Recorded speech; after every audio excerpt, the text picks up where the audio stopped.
todos, bom dia. Bem-vindos de novo ao nosso programa podcast Questão de Saúde da Unimed Rio Claro.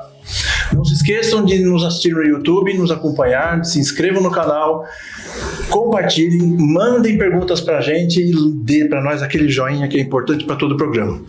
Hoje o assunto é tabaco, álcool e drogas, de uma forma geral. Mais uma vez um programa descontraído, informal, que vai levar informações importantes para toda a população da região. Estamos aqui hoje com um time de profissionais extremamente qualificados. O Dr. Jair é o nosso pneumologista da Unimed e temos um grupo de profissionais que dão um apoio para toda essa situação. A Cristiane, a nossa psicóloga, a Mariana, a nossa fisioterapeuta, a Mariane, nossa enfermeira, e a Joyce, nossa fisioterapeuta. Bom, perguntando para cada um de vocês, o que vocês estão vendo por aí sobre esse assunto, no mercado de trabalho onde vocês atuam? Hoje a nossa realidade, vamos dizer aí, que é ruim de se ver. A gente pega pessoas cada vez mais jovens no nosso meio aí de trabalho, adolescentes que não sei o que esperam muito, né? Eles vangloriam o desejo do imediato. Eu tenho um caso próximo de adolescente, para mim ainda é 13, 14 anos, que usa droga agora, daqui a pouco já está bebendo e está aumentando cada vez mais, é 3 horas da manhã na rua, 4 horas da manhã na rua, amanhece o dia, está na rua ainda, e cada vez mais complicado. E aí você tenta ajudar e tem o negativo, né? Eu preciso de ajuda, eu acho que a psicóloga a parte negativa eu acho que está afetando bem, porque eles não aceitam. Cristiane, esse cenário. Eles não aceitam. Esse horizonte, o que você enxerga? Eu enxergo um horizonte preocupante, assim. Por quê? Se a gente for falar dentro desse meio da psicologia, como o assunto é tabaco, álcool e drogas, né? Enfim, então eu acho que tem que definir isso, porque a gente tem as drogas lícitas e as ilícitas. Então o álcool e o tabaco, eles entram como drogas lícitas. Isso é comercializado e liberado. Então fica muito mais fácil para tanto adolescentes quanto adultos, enfim, iniciarem nesse processo da dependência. E aí as ilícitas, claro, que aí a gente já vai abranger um outro processo, vamos dizer, né? Porque aí já vai para uma dependência onde tem, eu acho que afeta muito mais, tanto o mental quanto a funcionalidade fisiológica, quanto a funcionalidade psíquica dessa pessoa, desse adolescente ou desse adulto, né? Então, nesse meio da psicologia, sim, tem chego muita gente já nesse nível da dependência. Então, quando a gente fala sobre prevenção, aí a gente volta para esse assunto das drogas lícitas e ilícitas. É justamente esse o trabalho, eu acho, né? A gente precisa trabalhar primeiro essas vertentes de prevenção, daquele que ainda não teve contato, daquele que já teve um contato, para que a gente consiga não deixá-lo numa dependência, e com aqueles que já são dependentes, né? Só que para a gente falar sobre esse assunto da prevenção, vamos colocar nas drogas lícitas, tem que se ter um cuidado também, porque eles já têm esse acesso muito fácil, né? Está muito fácil o acesso, tanto a variedade de produtos, entre aspas, quanto a facilidade financeira de comprar tudo isso, né? E as ilícitas, você acha que também está um acesso mais fácil? Eu acredito que sim. É uma impressão que eu tenho. Não só as lícitas, né, que a gente tem aí entre o álcool e o tabaco, o próprio cigarro eletrônico hoje que virou modinha, né? Assim, é o cigarro eletrônico, a ideia do cigarro eletrônico é que não faz mal e faz muito mais do que o cigarro normal. E as ilícitas estão da mesma forma, você acha em cada esquina, né? Eu quero usar qualquer tipo de droga aí e tal. Eu acho, é muito fácil hoje em dia, tá muito acessível, indiferente da idade, indiferente de qualquer coisa, tá na realidade, né? Tá no dia a dia.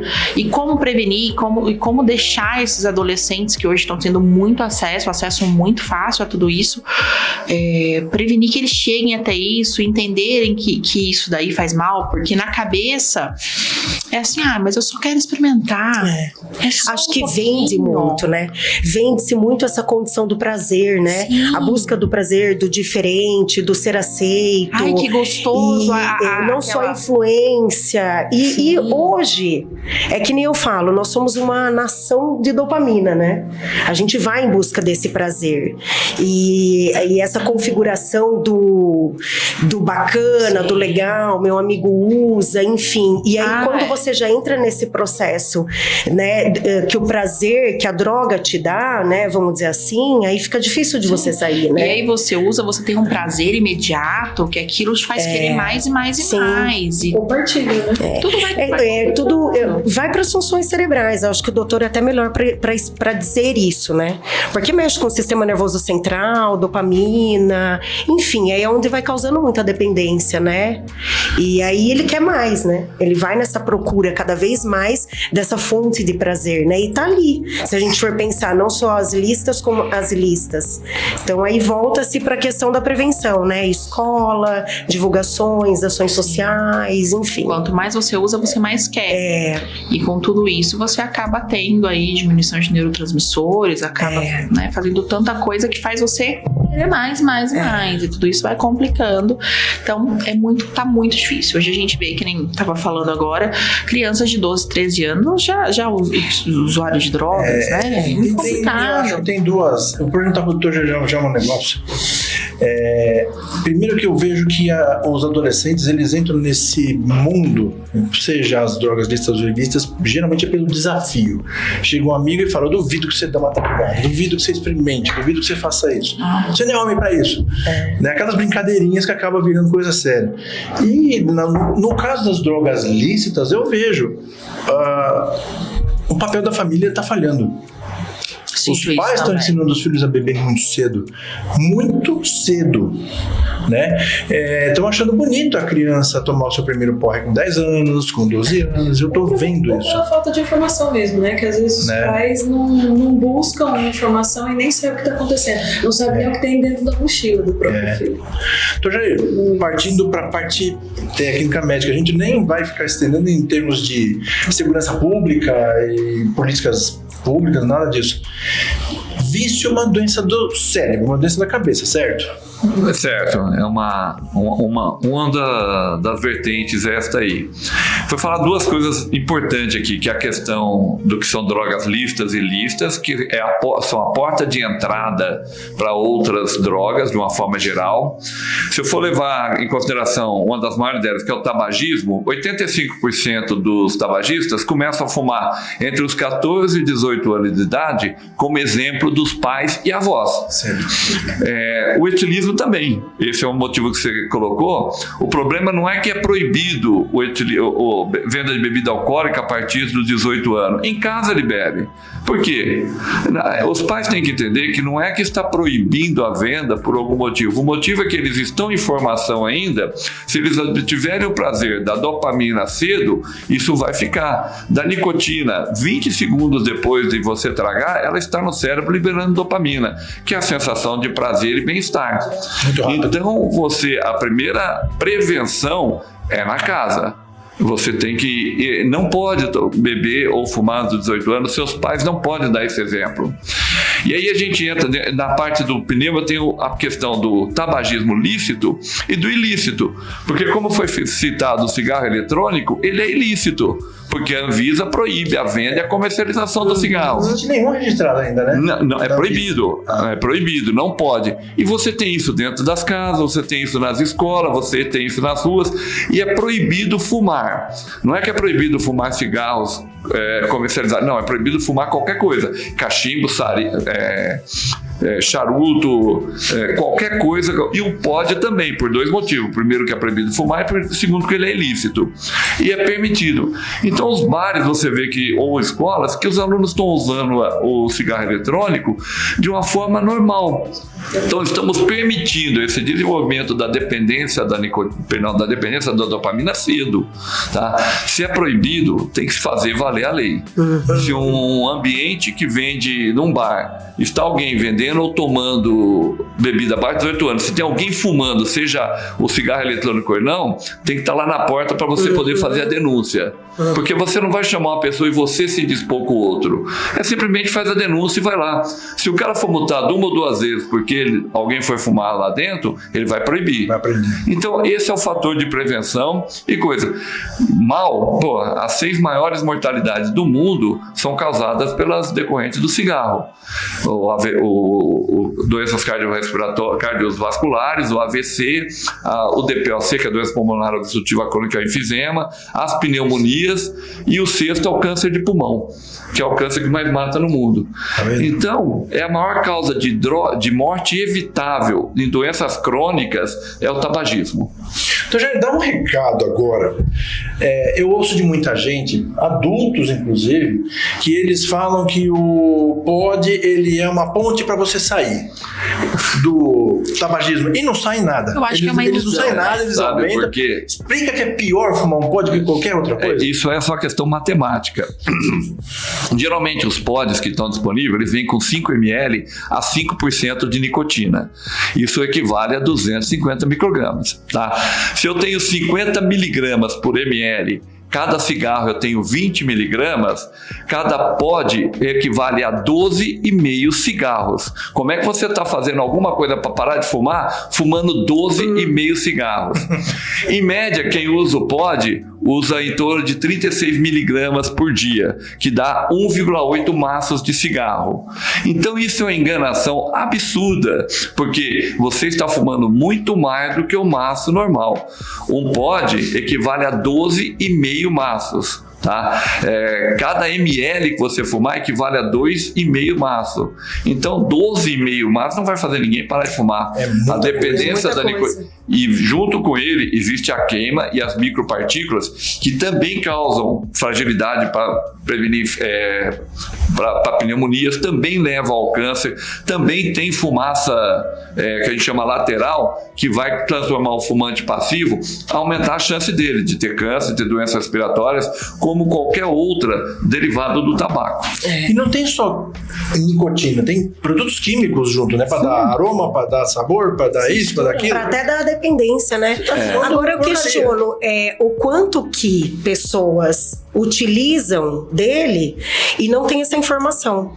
Sim, porque não é essa informação isso que não é ele está divulgado. fumando 12 cigarros. É o que você fala, né? Adultos estão acreditando. Na China, quando ele foi iniciada a comercialização, o objetivo era esse. Mas você já duvida que o país que mais produz tabaco no mundo esteja fazendo alguma coisa para diminuir sua renda. E alguns também falam, mas o tabaco paga bastante imposto. Realmente, o Brasil recebe 12 bilhões de impostos do tabaco e gasta 125 bilhões com as doenças com ele causadas. Não paga 10%. Tá no prejuízo, né? De cada 10 pessoas que usam o serviço de saúde no Brasil, uma é devido à doença do tabaco. Quase 10% do gasto em saúde são doenças do tabaco. Então tem que saber, as pessoas têm que ter esse tipo de informação, até por causa dessa enganação. Eu uso pod para parar de fumar. Não pode. E as escolas têm que denunciar, suspender o aluno e chamar os pais. Sim. Não pode permitir. É mais um meio de prevenção, né? Prevenção. Entra no meio de prevenção. A escola tem que se responsabilizar, o profissional de saúde, para notificar isso, né? A escola é um ambiente para isso, né? Eu acho que a escola tá ali para ensinar, instruir não só a parte de educação, mas também, né, que não deixa de ser educação, de tabaco, álcool, drogas, o que faz bem, o que não faz. Olha o tanto que isso daqui vai te prejudicar, olha o tanto que isso daqui vai te fazer mal. Você pode ter N condições, voltando ao tabaco, você pode desenvolver... Você sabe que tem noção do que é um paciente com enfisema pulmonar? Você tem noção do que é um paciente morrer tentando respirar e não conseguindo fazer uma troca gasosa direito, não conseguindo ter uma respiração de qualidade? Ele literalmente morre sufocado. A gente conseguiu, dos anos 80, 90, 31% da população adulta era tabagista. Para 2019, chegamos a 9,1%, por causa das propagandas de prevenção. Proibiu aparecer na TV aquela imagem de que o cigarro era status, o amor era aqui. Então essa enganação acabou. Tá? Então isso aí acabou. Durante a pandemia, por causa das questões de confinamento, teve um aumento de 30% em torno desses 9% que haviam haviam parado, mostrando que a questão principal, quando você vai fazer, mas não tem parar de fumar, é aquilo que a gente está falando do DPOC. Só para de fumar quem fizer terapia comportamental. Sim. O nível 1 de evidência é esse, atuação comportamental. Depois você usa as drogas de primeira linha. Não adianta ele ir ao consultório que eu não dou. Me dá um remédio para parar de fumar, eu estaria sendo enganador. Não existe. Não vai adiantar. Não. Existe programas antitabagismo e não remédio antitabagismo. Você tem que trabalhar, porque o que a gente fala? Essa dependência que a droga ela causa, ela entra nessa disfunção mental e de comportamento desse paciente, né? Dessa pessoa, enfim, desse ser que está dependente disso. Então a gente precisa dessensibilizar realmente o comportamento dele e toda a condição psíquica dele referente a essa substância, né? Então a terapia, com certeza, ela acaba sendo fundamental. Quando a gente entra, pegando um gancho do que o doutor falou sobre a pandemia, o aumento disso, eu acredito que entra muito na questão da angústia, né? Porque nós ficamos numa condição de angústia faltante e de excesso, né? Então eu falo que a gente ficou num ciclo nessa pandemia, porque existia uma falta de muita coisa. Na condição de prazer, você fica enclausurado, você não consegue buscar prazer, né, em várias situações. Uma atividade física, uma relação social, uma relação afetiva com família, faltante. E depois vai para a busca daquilo que você podia ter dentro de casa. O álcool, enfim, o tabaco, uma compulsão alimentar, né, porque isso não deixa de ser compulsivo, ações compulsivas, né? E aí a angústia do excesso, né? Você tá no excesso e aí você vai pro ciclo que eu estou fazendo comigo, mas esse excesso também causa uma euforia, então eu vou buscar de novo. E aí onde teve, eu acho que muito aumento disso. E aí implica novamente a questão familiar. O quanto que houve um aumento excessivo de adolescentes usando álcool e tabaco depois da pandemia, justamente por esse cenário de caos familiar, né? Nesse contexto, esticando um pouco ele para as drogas ilícitas, começando com a maconha e depois a cocaína e etc. Contextualizando um pouco, nós fazemos parte hoje de uma sociedade doente, onde os valores de família estão sendo degradados, os religiosos também. É uma sociedade onde você é cobrado por ser uma pessoa de sucesso. Mas o que é uma pessoa de sucesso? Nós somos influenciados por uma cultura muito materialista. Então, ser uma pessoa de sucesso é ter, não ser. Né? Nesse contexto, as pessoas estão ansiosas e frustradas, porque ela quer ser uma pessoa de sucesso e não consegue da forma que ela desenhou na cabeça. Parte para as drogas. Muita gente, eu já vi muita gente falar que tá fumando maconha para se acalmar, para tirar a ansiedade. Né? Essas drogas geralmente têm dependência psíquica, certo? Tem. E aí?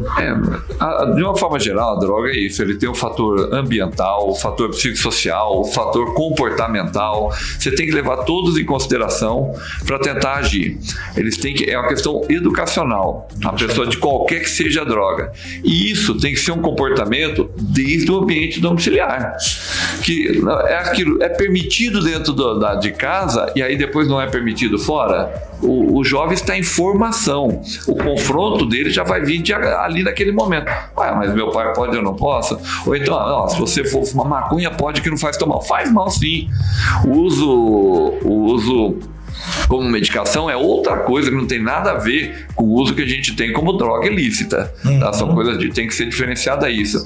A pessoa tem que entender, para qualquer tipo de droga, quando ela tenta, a maior causa de recaídas, quando você tenta parar qualquer droga, é a fissura. Aquele desespero para ter a liberação de dopamina, aquele desespero para o bem-estar. E a pessoa, se ela entender, olha, gente, a fissura demora 1 a 3 minutos. Em 1 a 3 minutos vai parar. O que que você faz nesse momento? Toma goles de água gelada, come alguma coisa não calórica. Isso também libera alguma coisa que te permite o prazer. Então é treino e ambiente. Você tem que mudar tudo. O ambiente, ambiental. Os jovens, como você faz para falar com os jovens sobre droga? Ele tem que entender o que é a droga, qual que é o mal-estar. E isso que você falou, eu vou ter sucesso, aquela relação do cigarro. Tá? Mostrava só pessoas de sucesso fumando, né? Desde a época do Onassis. Então, essas imagens têm que ser mudadas.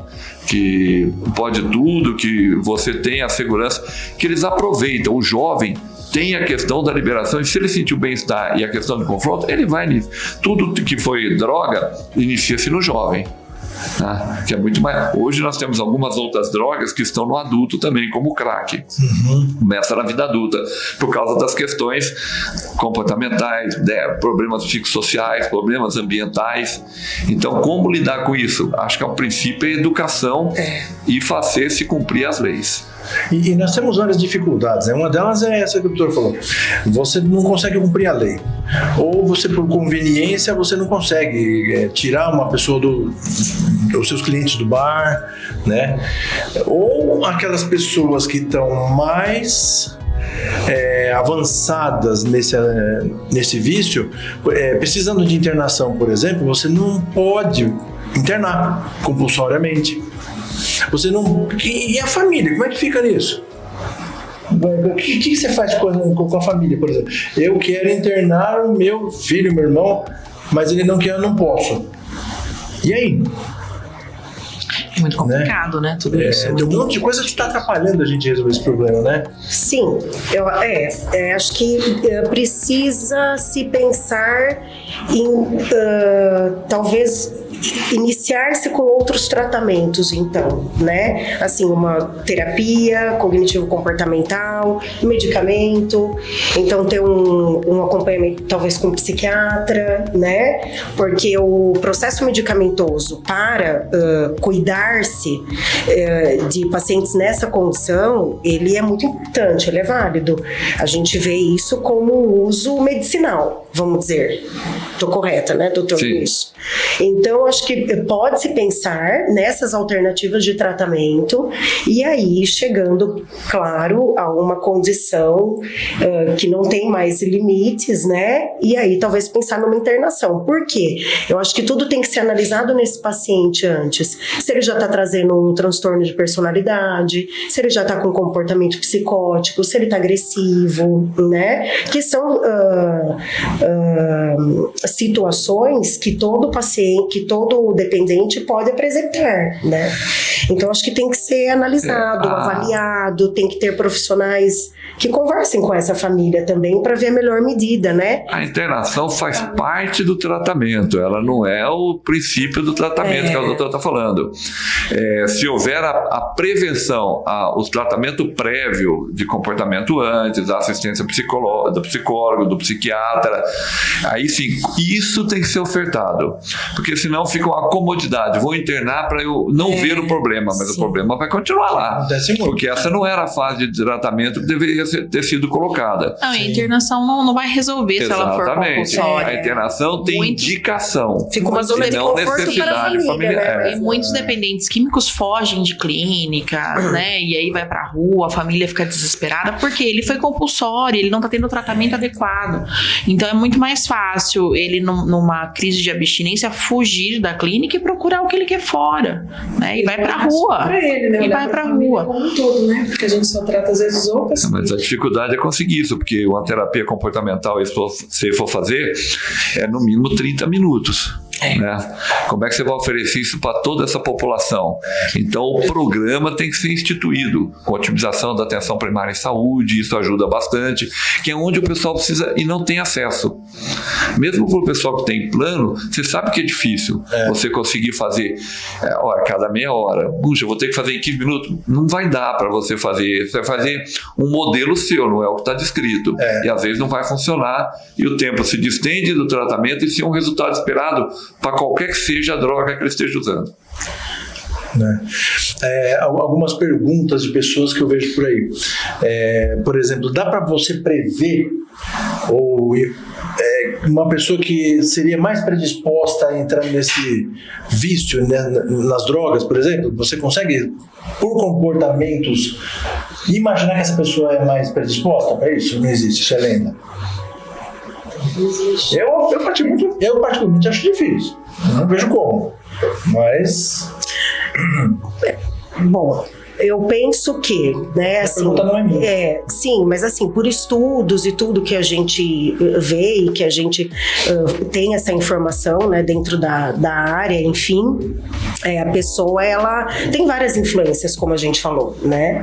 Ela pode, sim, talvez, ter vindo de um processo familiar muito instável, e aí ela já tem uma ansiedade muito maior, ela já tem uma condição faltante muito maior afetiva, por exemplo, e aí quando ela cai nesse meio de influências de outros amigos, ou escola, ou um ambiente desfavorável, que talvez vá trazê-lo para um empoderamento. Se ele usar essa droga, ele vai em busca disso, né? Então isso já pode ser uma situação. Ele pode buscar essa droga por uma condição de sofrimento também.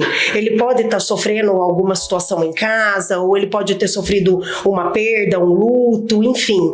E ele já está num comportamento inadequado por conta de alguma condição de sofrimento, e aí fica mais fácil, ele está mais vulnerável a esse uso, né? Se ele é um paciente, né, que talvez ele já tenha algum transtorno de comportamento, e aí talvez ele já venha tendo algum, já passe por algum bullying escolar, por um transtorno de comportamento, enfim, isso também pode contribuir para que ele busque uma droga. Eu acredito, né, que vamos dizer assim, para a pessoa entender, o fator genético, vamos dizer assim, a predisposição, existe sim. E o gatilho pode ser várias coisas para disparar aquele transtorno e facilitar a entrada em um mundo das ilícitas, ou de qualquer outra droga, ou de qualquer outra situação, depende do transtorno que ele tiver. Ele já tem aquilo com ele, ninguém escolhe ser doente, você nasce com aquela predisposição, tá? Você tem algumas doenças que têm essa predisposição. Se existe o gatilho, ela começa a acontecer, e aí os problemas todos que a doutora citou: ambiental, psicossocial, familiar, econômico. Se é verdade ou não que o filho de mãe que fumou a gestação toda é refletida no filho? Sim, a nicotina tem essa passagem. Quando você... os filhos de mãe que fumaram vão ter muito mais predisposição para doenças pulmonares, vão ter um déficit ou perda de capacidade pulmonar. Isso já tem vários estudos que mostram. Qualquer tipo? Qualquer tipo. Relacionado ao tabaco, eu posso falar que eu li, existe trabalho para isso. As mães que fumam durante a gestação, o filho vai ter perda de capacidade pulmonar, vai ter maior predisposição a doenças pulmonares.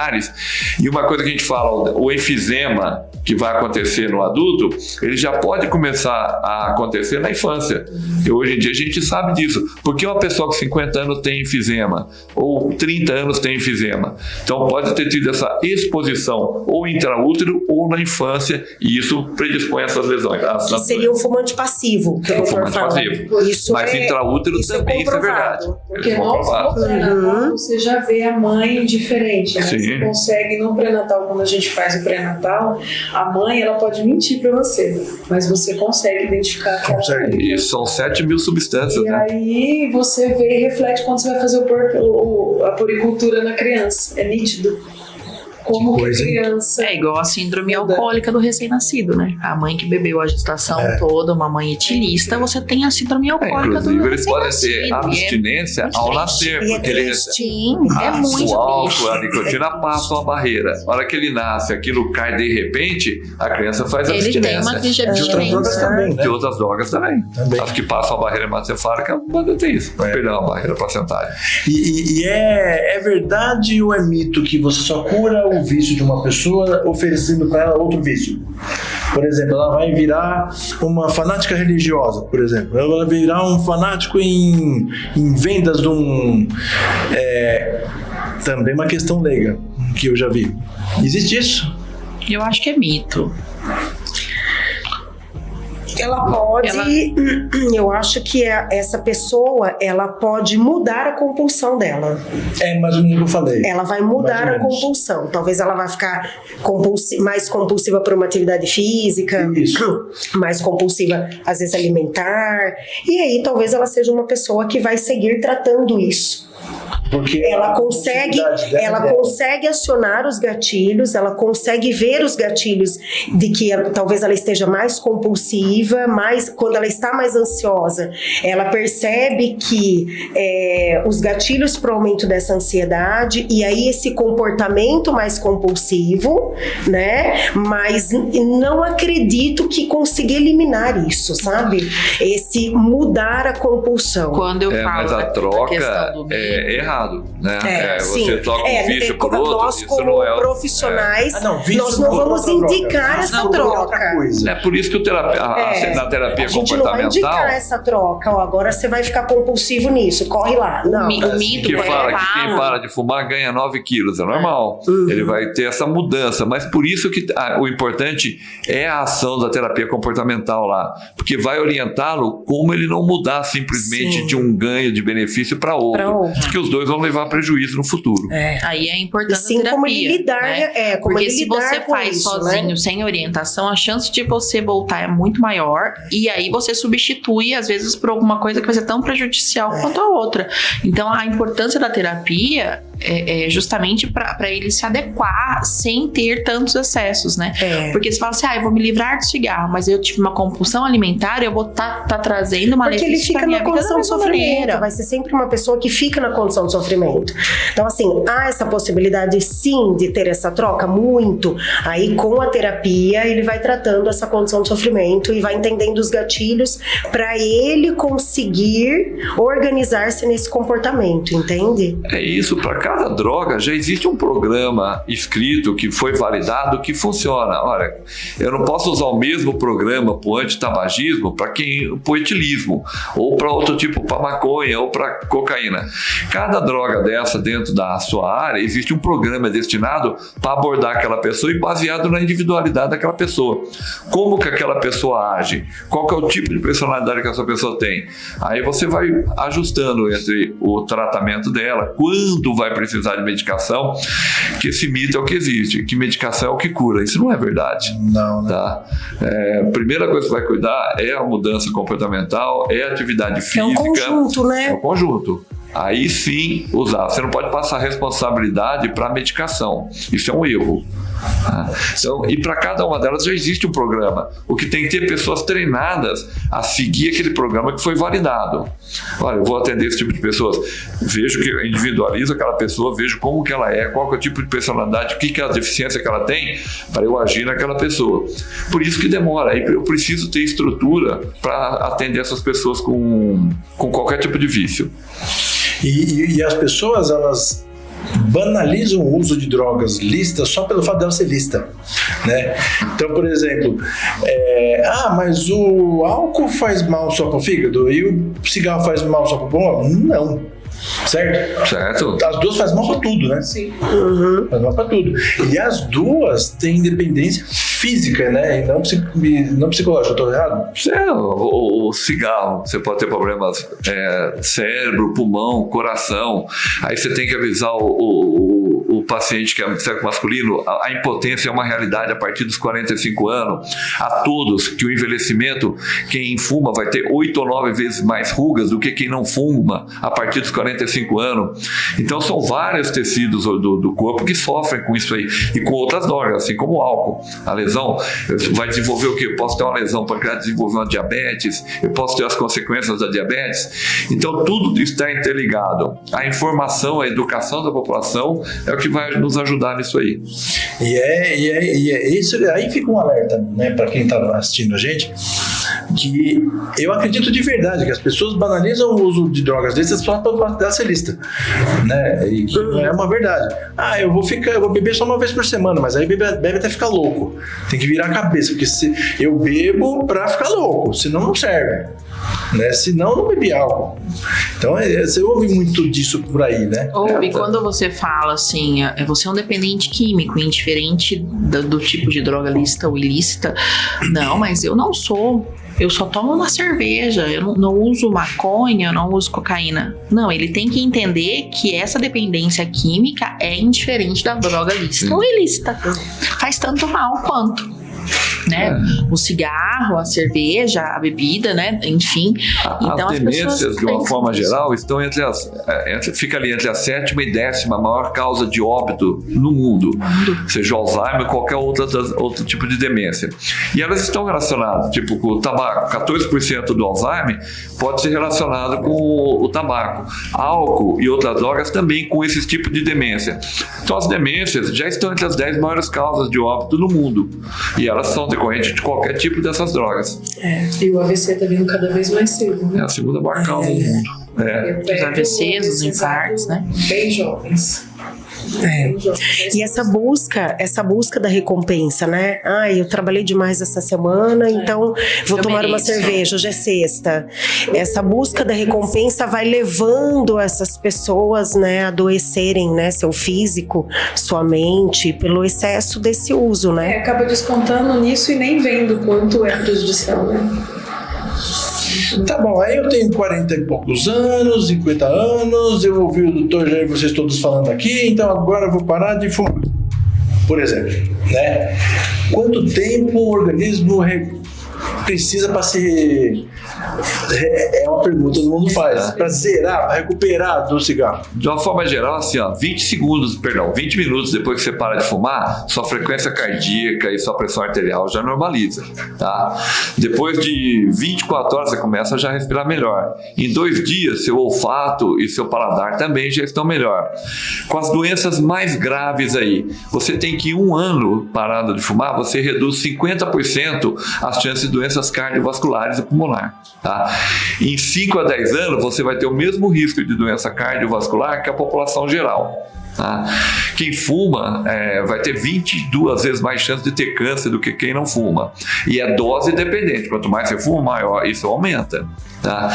Quando você para de fumar, isso também vai regredir. Em 10 anos, você vai baixar para duas vezes mais chance do que a população normal. Então, a partir de 20 minutos parando de fumar, já aparecem os benefícios. Em 1 ano, praticamente, você baixou 50% o maior risco de morte, que são as doenças cardiovasculares e os AVCs. E é muito significativo, né? Então, em 1 ano, 50%, dá tempo de bastante gente correr atrás. Mas eu já fumei 40 anos, eu vou parar agora? Não tem mais jeito. Tem. A melhor e quanto é importante isso, né? O quanto é importante você ter essa ideia de que tem diferença. E o jovem, para você animar, o jovem é ligado com a questão de ambiente. Tá? Para você fazer 300 cigarros, você queima uma árvore. E são feitos no mundo hoje em dia 6 trilhões de cigarros por ano. É só fazer a conta e ver quanto você desmata. Isso só para fazer o tratamento da folha, não é do restante. Então, é uma coisa que o jovem tem que entender. Hoje em dia, a maior lixo que se encontra em praias e nas partes fluviais é a bituca do cigarro. Tá? Então, você tem que motivar o jovem com isso, para ele entender. Mas pode, calma, doença sim, tem micropartícula, tem. Quando você fuma, a temperatura do cigarro é de 800 graus Celsius. Tá? Então, esse gás vai te causar prejuízo, vai causar lesão. Então, esse tipo de informações, eu vou melhorar se eu parar de fumar? Vai. Em 20 minutos tem melhora. Eu vou normalizar, eu tenho menos risco de ficar doente? Tem. Tá? Dentro das 10 maiores causas de mortalidade, 8 estão relacionadas com o tabaco. 40% de todos os cânceres que existem é do tabaco. E as demais drogas também. O álcool é um problema pessoal e familiar gravíssimo. Gravíssimo. O álcool ele é grande causador de violência familiar. Não só violência contra a mulher, por parte de cônjuge, mas agora você tem a violência do filho. A violência do adolescente, a violência do adulto filho que ainda está em casa, morando junto. E você vê vários depoimentos de mães falando: o meu marido até denuncia, mas o meu filho nunca. E como tem crescido, né? E como tem crescido essa violência de filho contra a família. Bem culpado disso, e das drogas também. Sim. Um vai puxando o outro, né? Facilita, né? Começo com cigarro. A busca, né? Facilita bebida, a busca, né? A bebida já não me satisfaz. Exato. Sempre na busca mais excessiva, né? Desse prazer. E aí é onde vai se perdendo essas pessoas, né? Essa população. Eles têm que entender que essa fissura dura de 1 a 3 minutos. Que ele fica naquele desespero. A fissura é aquele momento que ele procura a droga. No cérebro, os receptores estão pedindo. Quem fuma tem 3 vezes mais receptor de nicotina do que quem não está ativo. Então, o desespero da pessoa é grande, mas se ele entender que em 3 minutos, se ele usar um outro recurso, ele consegue, ele consegue diminuir isso aí. Mas isso ele tem que ser orientado. Assistido. Acho que essa prevenção positiva, né, que o doutor está falando, se consegue se levar essa prevenção positiva daquilo que ele vai ter de contribuição, se ele parar com o uso, não só físico, psíquico, mas dessa forma, ele vai contribuir para o ambiente, enfim, para ajudar outras pessoas nesse sentido. Olha, eu parei, levar isso enquanto informação, acho que ajuda muito, né, esse estado de prevenção, mas até a gente chegar, né, num trabalho social assim. Isso, né, então... assim, só vai funcionar se for medido. Não adianta, olha, eu abri 10 CAPs, eu abri mais 50 atenção primária. Se você não medir, não tem valor. Você precisa ter uma população destinada, ver se, olha, eu vou abrir 3 locais para atendimento de qualquer tipo de droga, seja álcool, seja tabaco, seja cocaína. Mas eu só vou conseguir atender 30 pessoas, mas tem que atender 30 pessoas direito. Mas eu preciso encaixar, não tem que encaixar mais um. Eu vou atender, e aí você vê qual que é o resultado dessas 30. Se eu conseguir tratar direito, eu consigo ali chegar a uns 70% de resultado. Poxa, são 70% daqueles 30. Então não adianta aumentar volume para parecer que eu tenho vários serviços. O serviço que for aberto tem que funcionar exatamente como ele é descrito. E medir. Olha, gente, eu abri com isso. Então, se eu abrir mais 2 serviços desse, para o gestor, eu vou economizar tanto, porque eu não vou ter o gasto, eu não vou estar forçando o serviço de saúde lá na frente. Então, os serviços têm que ser abertos de forma como eles são padronizados. Eu sou contra esse negócio, vamos abrir, mas a gente vai colocando um a mais. Não funciona. Porque o tempo destinado é aquilo, né? Está validado o que funciona. Fora isso, não é medicina. Você está jogando gelo. Não é saúde. Não adianta. E aí para combater isso... aí não faz sentido, né? Em vez de atender 30 com qualidade, você vai ter 40, você não vai atender nenhum. Não funciona. Você perdeu. E sem falar na parte da segurança pública, você tem 2 situações. A pessoa, para não entrar na droga, o que nós devemos fazer, e aqui já entrou, o que nós devemos fazer. Quem entrou, ela tem que procurar um serviço, geralmente é multidisciplinar, mas geralmente é na área de psicologia e psiquiatria, para começar a dar um andamento. Estou errado? Para tratar, sim. Para prevenir, a ação é em famílias e escolas. Exatamente. Todo mundo começa com droga entre 14 e 18 anos. Coisas diferentes. Então, às vezes até mais cedo, agora que é 12 a 18 anos. Então é ali que temos que agir, na prevenção e educação. Ali, né? E rigidez ali no controle. E isso acontece. Eu já vi outro dia o pessoal fumando pó na escada da escola. Aí você entrega ou quer que eu chame a polícia? E eu conheço escola que você vê criança fumando pó dentro da escola na hora do intervalo. E geralmente não acontece nada. São regras burladas, ou seja, né? É apologia ao crime, que você está permitindo uma coisa que é ilícita. E eu conheço escola que sim, tira o pó e expulsa o aluno. Ele não pode tirar, né? Ele teria que entregar ou chamar os pais. Tem que tomar cuidado na atitude por causa do Estatuto da Criança e Adolescente. Tem coisas tem que saber a forma como você vai lidar com isso, né? Com da abordagem com o adolescente, né? Fatores que dificultam a gente combater o problema. Mas é importante chamar a família, que a família tem que estar envolvida nisso. Não adianta você tirar ali o pó. Chama a família, ele está usando isso, é ilícito, ele não pode. Ele tem que entregar. Você não pode sair com ele daqui, que senão a gente estaria sendo conivente e nós responderíamos por causa disso. Então é só uma questão de conversar e fazer seguir, mas de uma forma bem humanizada, para ele entender. Se for o confronto, ele vai querer o confronto. Vai querer confronto. Eles estão na fase de fazer isso, né? O enfrentamento é maior. O enfrentamento é bem Dá maior. prazer também. Hoje em dia, os direitos vêm acima dos deveres, né? E aí a gente vê essa inversão de valores, né? Eu tenho direito, e os seus deveres e as suas obrigações, como ficam?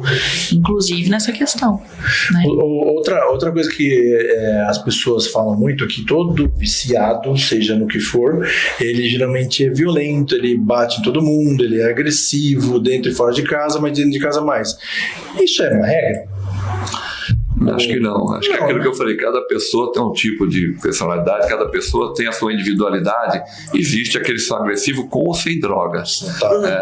Às vezes a droga só exacerba um ponto. Mas isso não é uma realidade e por isso tem que individualizar o tratamento de cada um. Também acho. Ser tratado como... porque a pessoa, quando ela passa por um transtorno de personalidade pelo uso da droga, passa a ser uma doença, né? E não um vandalismo, enfim, não tratar como uma delinquência, vamos dizer, mas sim como uma doença, né?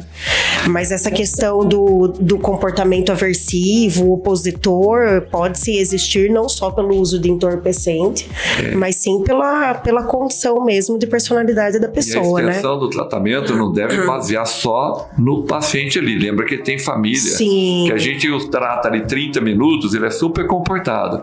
Mas o que acontece depois? Que a exposição da família faz parte do tratamento. O profissional, ele precisa saber esse momento de implicar essa família no tratamento.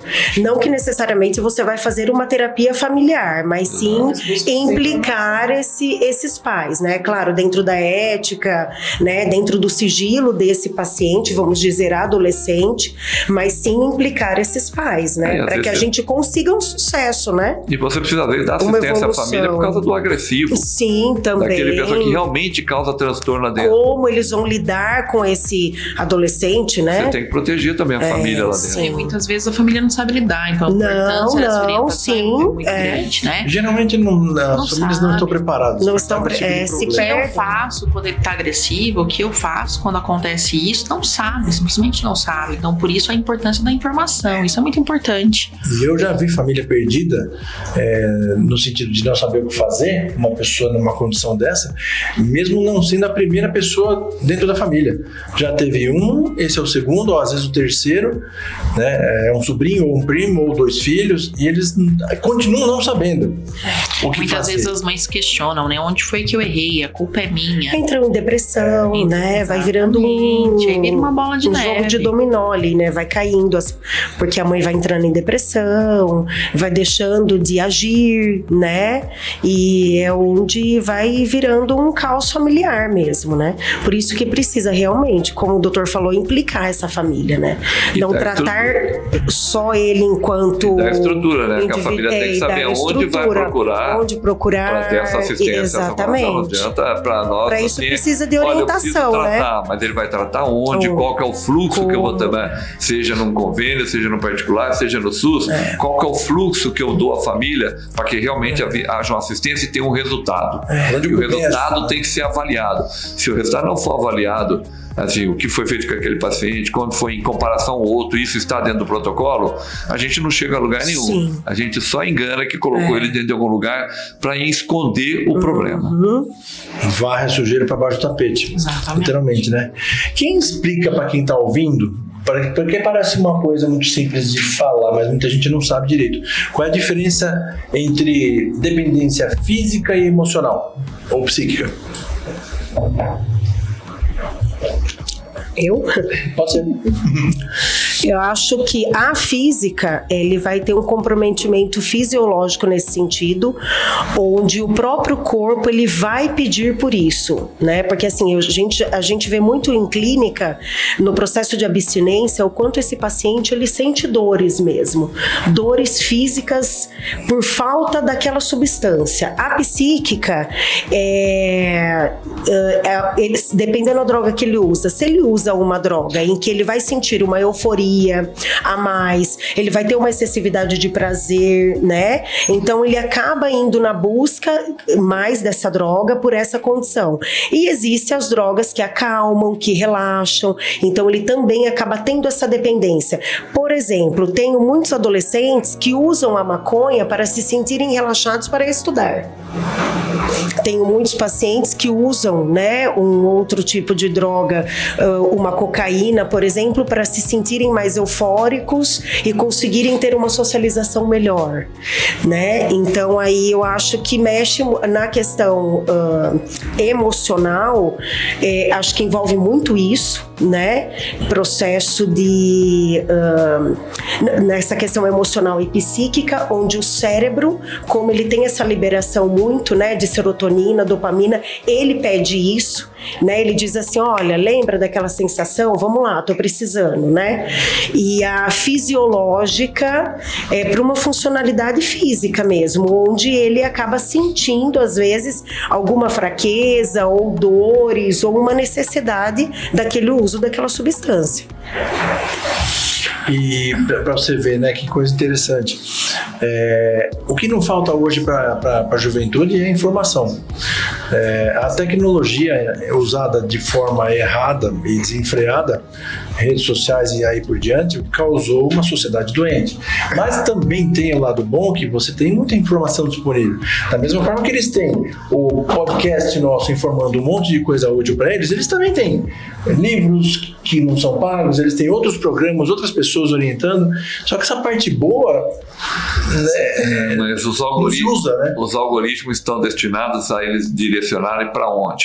Para comprar.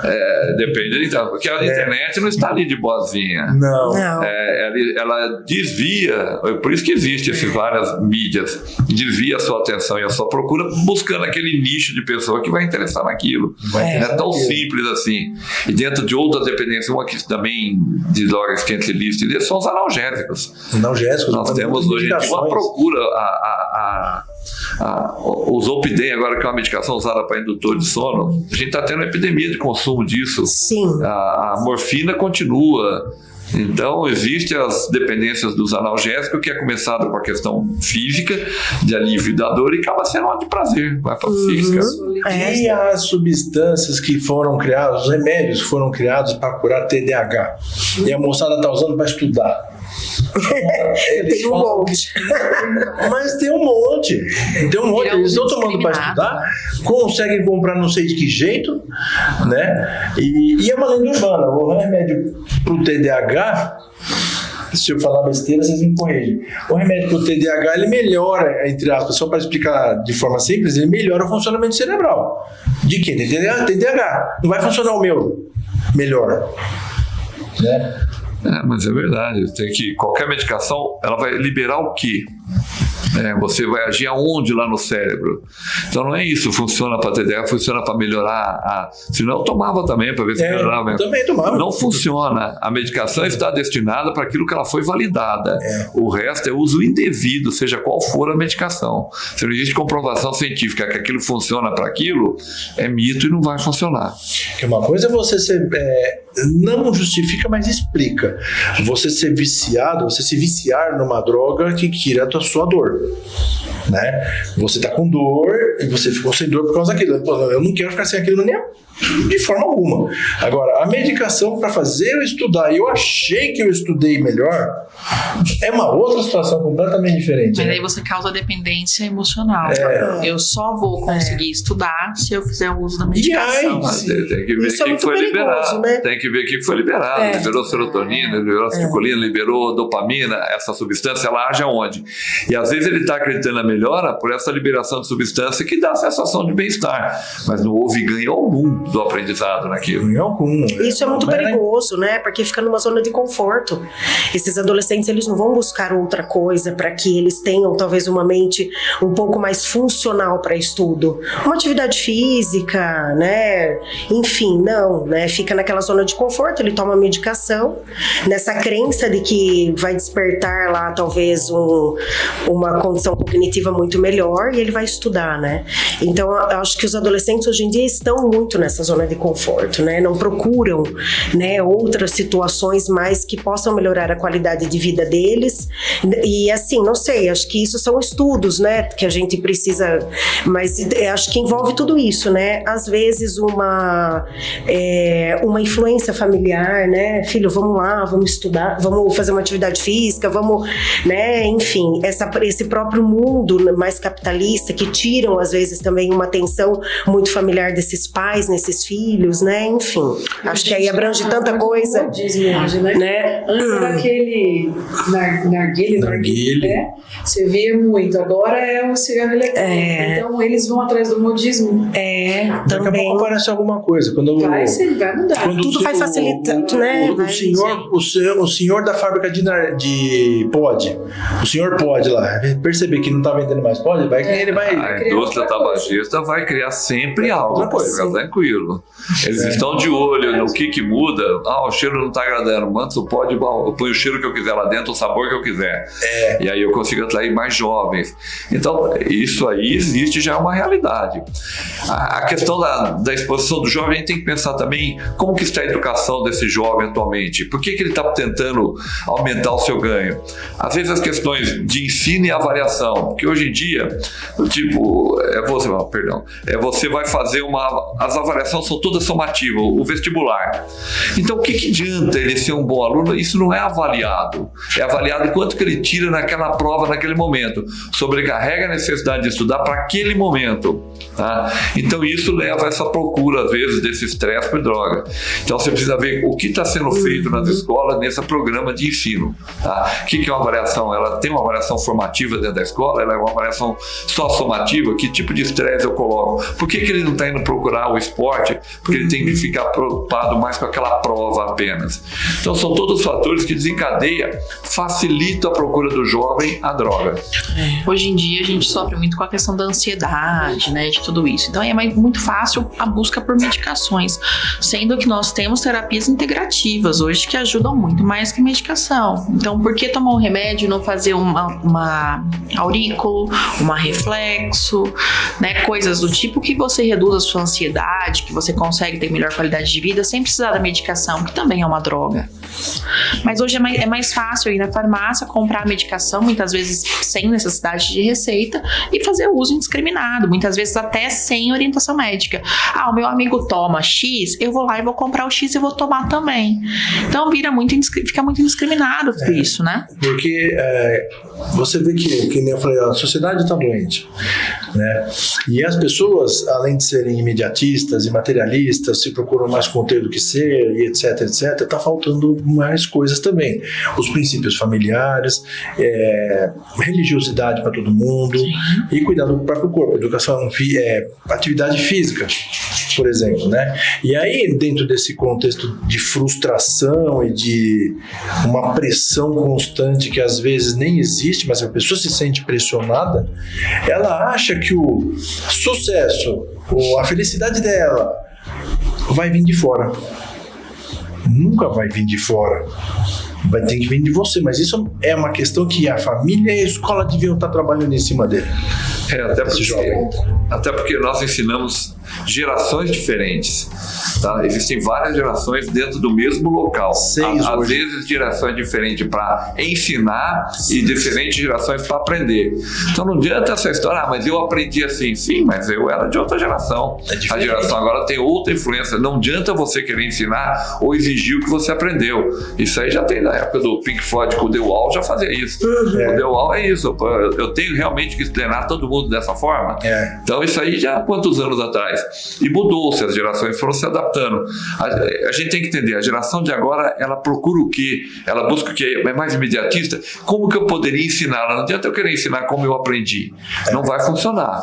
Tem que falar a linguagem deles para eles. Exato, a gente tem que entender a geração e o indivíduo.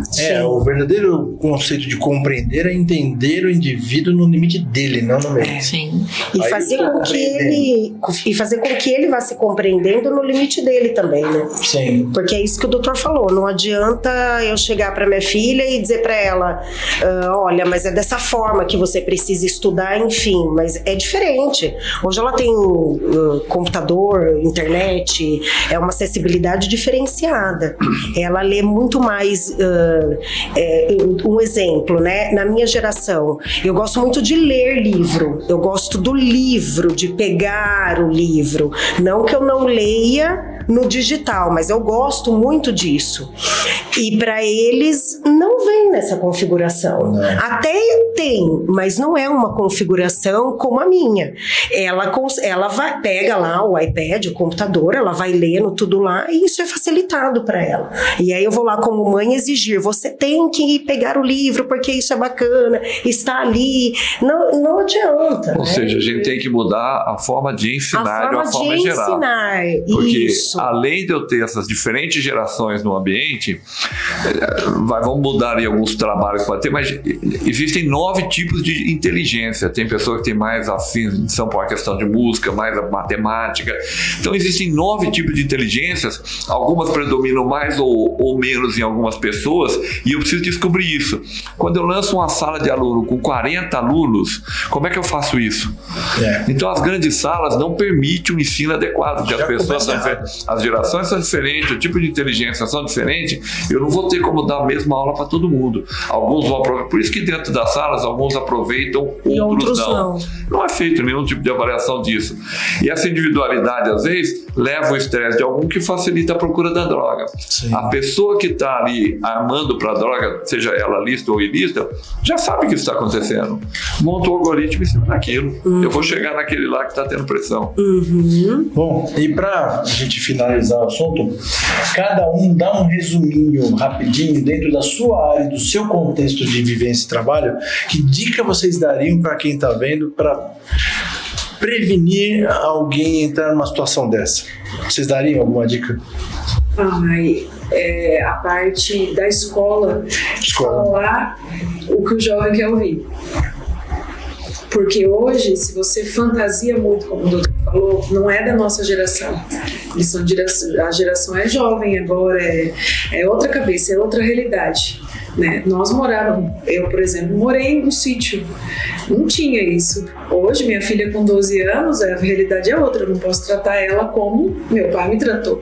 Então a gente tem que tentar mostrar para o adolescente dentro do que ele quer ouvir, de forma descontraída, para ver se consegue entender. Porque se você fala muito sério, isso é experiência própria, ela não ouve. Quando você tenta trazer de uma forma um pouco mais, não deixando de ser verdade, mas realista, eles te escutam mais.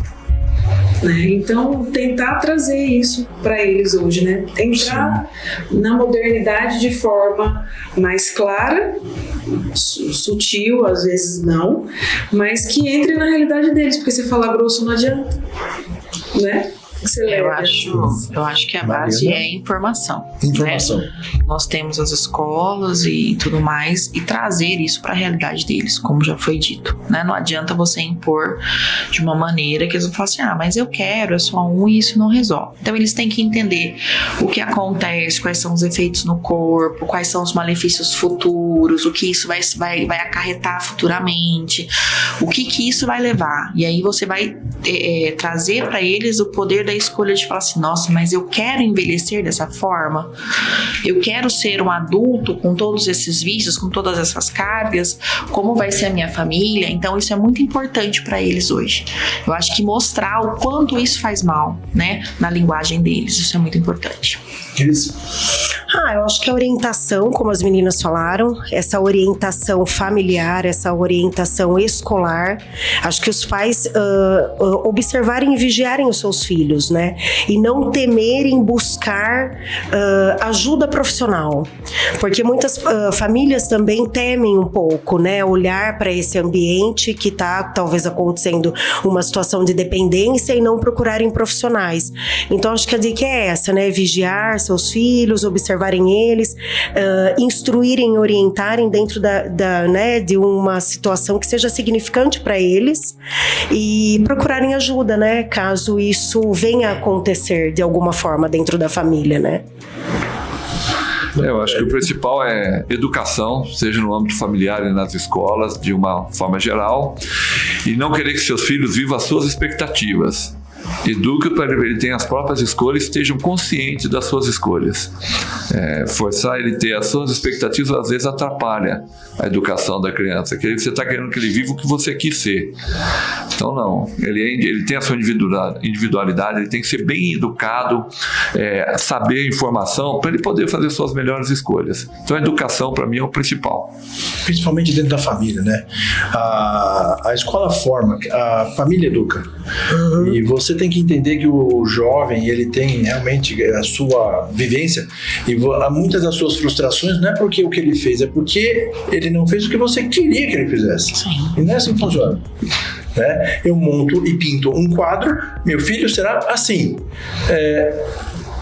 E como dizia um amigo meu, ele falava assim, o plano está perfeito, mas nada funciona como planejado, nada acontece como planejado. E fazer essas pessoas dentro de casa entenderem, no caso os filhos, né, ou quem vive do seu lado, que elas têm que ter uma individualidade, elas têm uma existência própria, elas têm que saber que a vida delas tem que ter algum sentido e alguma utilidade. E entrar nas drogas não vai colabora em nada disso. Pelo contrário.